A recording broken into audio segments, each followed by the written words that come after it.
Once again, good friends, Brian from Apex Detail here. We're going to be doing mail call number 4. This is where I can directly answer your questions from multiple platforms. I'll take a few questions from text, comments under videos on the YouTube channel, emails, phone calls. Hey, let's get this started. The first question is from Jared. What type of gloss meter do I see you using in your videos? And why is there a slight drop off from products such as Turtle Wax Seal and Shine? I know when I spray it on my car, there's a slight increase in gloss. However, your readings, there's a slight dip. That does happen to some products, Jared, and that's a great question. I have the Lantec GM60 and also the Lantec GM2060-85. And there's also a third model, the Lantec GM2060. The difference between those models is the angle that it sends a light or a laser beam out down onto the surface to reflect up, and that's where it measures on the other side. How they work, Jared? They reflect light down onto the surface, and there's a measurement on the other side, and how it is reflected up to the other side off of the surface is how it's measured. And there are some products, depending on what's in their formula, what's in the recipe. When it comes to turtle wax, I don't know the Seal and Shine recipe. Could be Teflon, could be anything. It's durable, whatever it is. But there's something within that formula that distorts the light that is bounced off the surface when I protect it with Seal and Shine and is measured on the other side. It doesn't happen to all the products I use. There's a small percentage that it does, and it just, for some reason or another, distorts the measurement on the other side of the instrument. And not only just products, but there are also panels that do the same thing. I have also picked up some panels that are very deceiving when it comes to the surface. I can measure at one point and measure at another and have a vast area in between the two measurements. And it's something that happens every once in a while. As you use the instrument more and more and become familiar with it and comfortable with it, you'll get used to some of those anomalies and will figure out how to not only use it, but to get it to work in your favor, and also is a helpful tool walking around cars. And you can also put numbers behind what you see and what your customers see. I hope that helps. And the next question is from Antonio, and he wants to know, what is the best polisher for a beginner? That's a great question, Antonio. For entry-level polishers, before this year, before Harbor Freight cleaned out their selection and brought in another, and I'm not even going to mention the name, it would have been their Chicago Electric and also Porter Cable, and then also the Griot's Garage second generation. However, now I wouldn't recommend Harbor Freight's new polisher to absolutely anyone. The vibration, the sound is off the charts. Can't use it for more than 5 minutes without throwing it through the window. Absolute scrap. The G9 coming out from Griot's Garage is it's going to be in a showcase that I'm going to have out within the next few days, and you may want to take a look at that one. So before that video, it's going to be the Chicago Electric, the second generation Griot's Garage, and the Max Shine 15 millimeter, all for a decent price and very durable, well-built machines, and I can recommend either one of those three.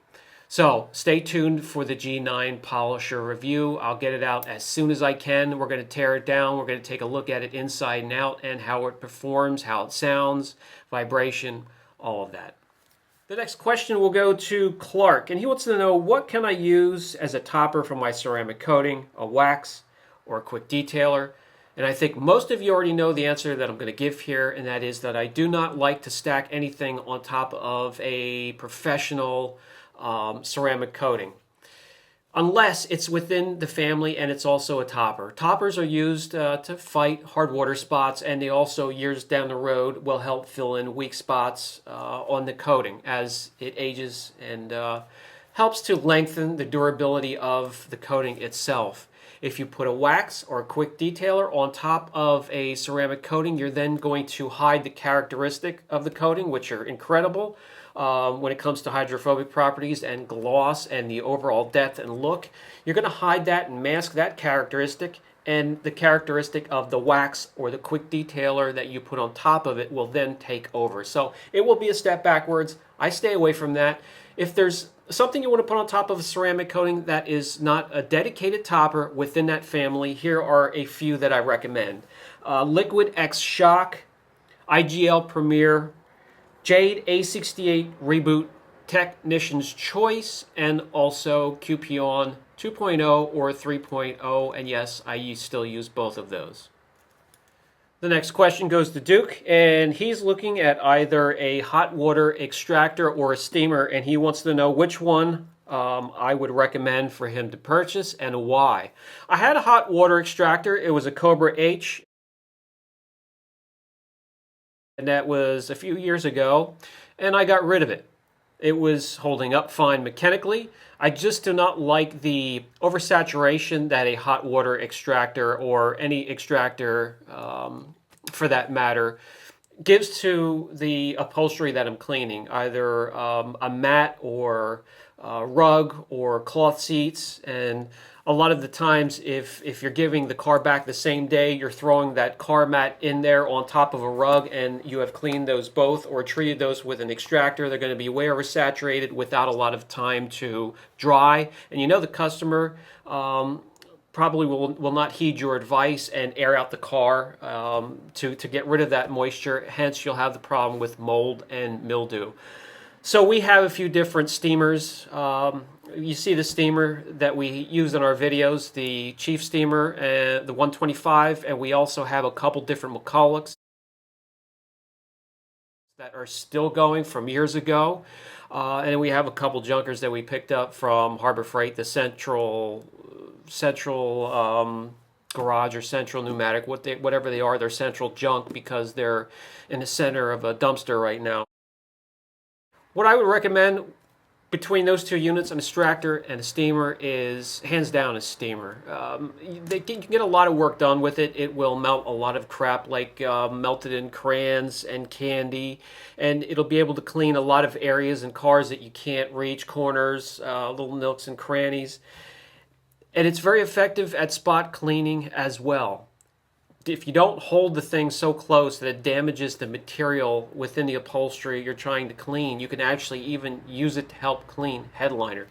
Not something I recommend to everybody, but I use it myself for headliner, knowing how to exploit the tool and the unit and the warm moisture that comes out from it. Now, you have a lot of adhesive and attachments for some of the pieces of upholstery that you're cleaning, so you want to be careful. You don't want to bring it too close, and you don't want to have it tight up against the material you're cleaning. Use some of the attachments that come with it, or wrap a microfiber or two around some of the attachments. That will also cut down on some of the heat and moisture. So yes, it would be a steamer. That's what I would recommend. And for your first one, I'd recommend a McCulloch 1275 or 1385.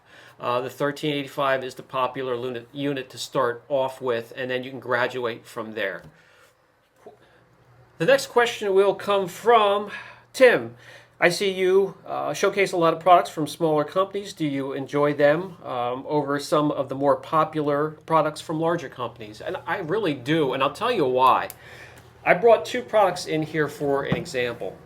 From Clear Finish, a smaller company, is a product called Radiance, and this is an SiO2 sealant, spray sealant. The smaller companies, guys, they pour their heart, their soul into these products, especially if they're just getting started, compared to a larger company that just mass produces, sometimes even watered down. I'm not using this as an example as one of those, but some of the larger companies do that, and they just lose their love for the product and just get it out there to make money. These smaller companies, they're either making it as a vision of their own from detailers to other detailers, and they're putting their heart and soul and blood and sweat into it, and you can usually get them, hey, $10, $20 cheaper. That's what this is, $10, $20 cheaper than a product like this. They do the same thing, and this might even outlast the product from a large company. So absolutely, I do love the smaller companies, and I love to give them support because I love their products.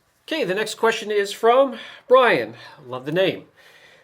Do you still use the Magic Eraser? I saw that in a video you had out long ago. Yes, but The difference is I barely do interiors anymore, especially torn up, trashed interiors. We do interiors now if they are included in one of our protection packages. All we do here is paint protection and correction.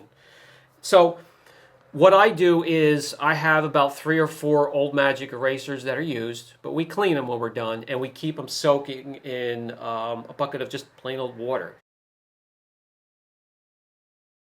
And what that does over time, it breaks them down, makes them less aggressive, and they're nice and soft. If you don't have one laying around and you're just breaking out a new magic eraser, especially if you want to use it on leather, and not recommended, but what I used to do on really trashed leather, once and done, just to clean it up, I would put a little bit of the leather conditioner. The only thing it's really good for, because leather conditioners, as I mentioned in a lot of my videos, they don't do crap unless there's no coating at all. There's a top coat on leather, ladies and gentlemen. Top coat that's, you could say it's a clear coat for leather, like the clear coat for your car, but it's pliable. And all a conditioner does is sit on top of there until you get in there and transfers back on your clothes. They're junk. I use a conditioner on the leather if I'm using a magic eraser. Put it on top of the leather and then use the magic eraser to clean, and it cuts down on the friction and some of the aggression from that tool, but you can still get the work done. But most of the time it's going to be from one we have soaking in a bucket for a long, long time. It doesn't even resemble the feel of a magic eraser anymore, but it's a fantastic tool. Just like any other tool for detailing, guys, common sense. If you use it with common sense, you're going to be fine. If you test it on an inconspicuous area to make sure that the leather hasn't been re-dyed, get the feel for how to using it lightly and not putting 28 pounds per square inch down on the leather seat or the door panel that you're trying to clean, you're going to be absolutely fine. Don't worry about it. And the last question will come from multiple sources, and that's usually when I'm doing products that take care of interiors, and they want to know, will it clean and protect the navigation screens or touchscreen in my vehicle? And for that, I will recommend Ultima, the screen cleaner. This is a no streak, no alcohol formula that will clean and protect from fingerprints and smears and smudges and so on, and will not cause any, as it's cleaning and protecting as well. So I hope that helps, guys. I love doing these for you face-to-face instead of just throwing back emails at you. I only get to check my emails, unfortunately, once a day. I can very rarely take phone calls. I have customers coming in and out most of the day. If not, then I'm trying to actually get work done. I do wear all the hats here in the company, so I hope this helps, this face-to-face question answering technique that I have here. And I also will keep some of the dedicated videos on answering your questions, especially if it's something that requires a lengthy answer where I could just show you instead of answering, and I'll give you some of the dedicated videos for that. So until the next video, truly appreciate every one of you and all of your questions, and I hope I'm helping a little bit. That's what this is all about. So I'll see you in the next video.